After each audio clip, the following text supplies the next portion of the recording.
Na Yesu kalaka na shida kalaka na saa kwa risha na tapiga. Mungu tunashukuru kwa sababu ambao unatufundisha. Ni wakati wa neno lako. Tunaomba uongozi wako. Hii neno lako tunahitaji heshima yako. Tunaomba ituone na ituongoze. Kwa jina la Yesu tunaomba. Amen. Bwana asifiwe. Tunapoenda kukaa salimia kwako katika jina la Yesu. Tusikie wito wa Bwana. Jumapili iliyopita inaitwa Mother's Day, siku ya wamama. Sisi tulienda kwa wazee wakapanga habari nzuri, semekana adabu iko wapi, siku ndani ya kanisa nafasi ya mzee nzuri aonekane. Bwana asifiwe. Na siku ya leo kwa sababu ya ile heshima ya kina mama kuwapatia kina dada hiyo nafasi, tulete habari kama ile jambo. Bwana asifiwe, ambayo pia inafariji mwanamke na daktari apitishe mwanamke kwa mwanaume, lakini tuatie nguvu katika utumishi. Bwana asifiwe.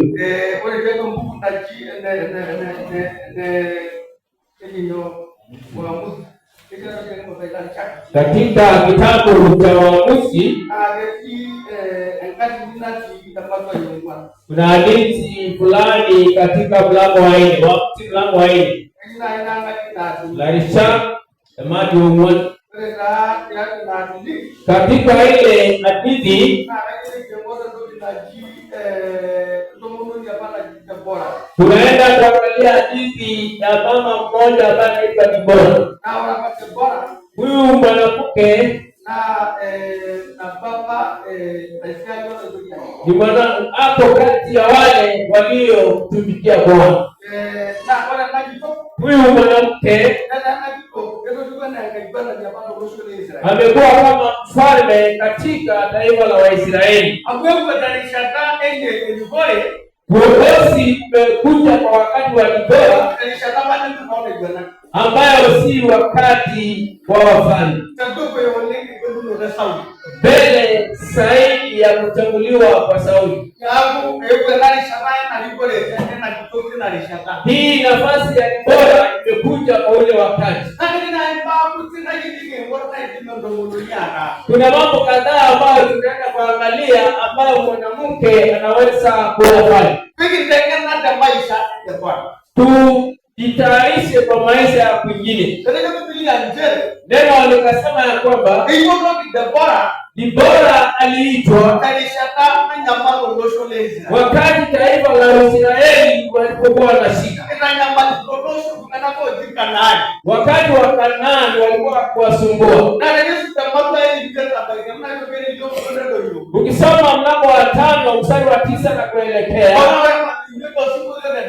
lakini mlango wa 5 ni wimbo wa Debora.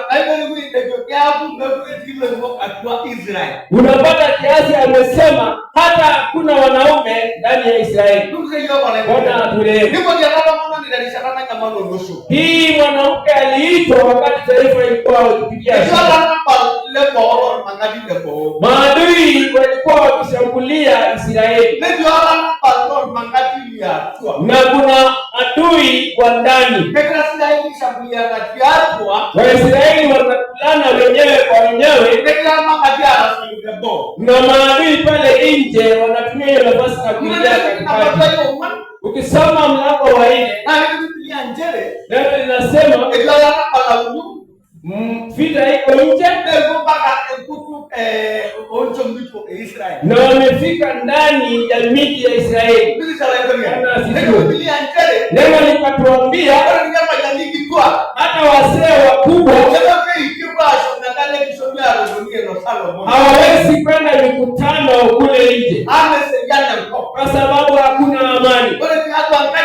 Katika ndani ya nyumba hawana amani, katika eneo hawana amani.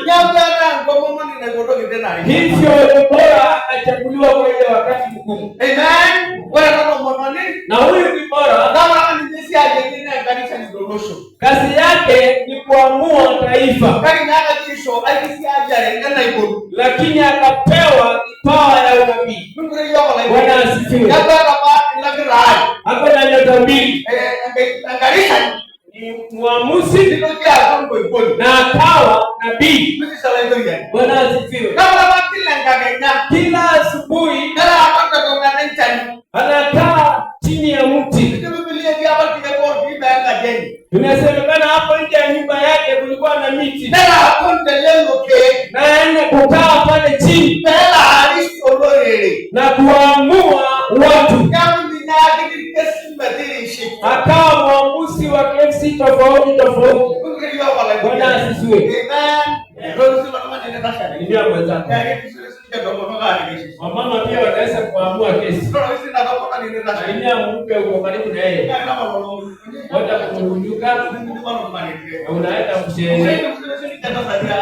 Mama wanaweza fanya kazi kushinda hiyo. Kushinda mshenene na kushinda manunguniko. Bwana asifiwe. Debora alikuwa na akili. Akawaamua, akiwaamua akatumana ujumbe mkuu wa jeshi aitwe. Akawaambia nataka mwende kwa mlima fulani, kwa sababu kama taifa la Israeli tunaingia vitani. Na akawaambia Waisraeli ya kwamba akawaambia watajua Mungu wetu ni hai. Bwana asifiwe. Yule amri wa jeshi akamwambia jemedari, ndiposa tu niende vitani, tukienda na wewe. Bwana asifiwe.